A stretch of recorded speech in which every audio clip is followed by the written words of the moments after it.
Ever sent a message on WhatsApp only to spot a typo a second later? Well, get ready to say goodbye to those embarrassing mistakes forever. Today, we're diving into a game-changing feature, the ability to edit your messages on WhatsApp. This is an absolute lifesaver for ensuring your conversations are clear, accurate, and free from any embarrassing slip-ups. So, how do you actually do it?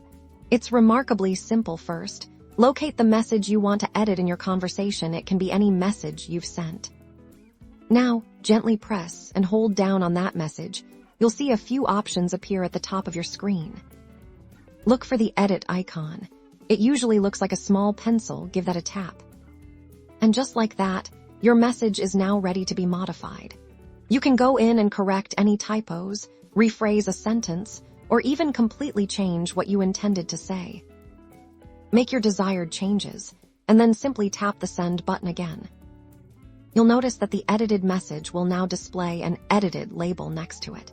So the recipient knows it's been changed. This ensures everyone is on the same page, and that your communication remains crystal clear. This feature is an incredible tool for avoiding misunderstandings and for keeping your conversations professional and precise. So go ahead and give it a try. You'll wonder how you ever lived without the WhatsApp message editing feature. Happy chatting!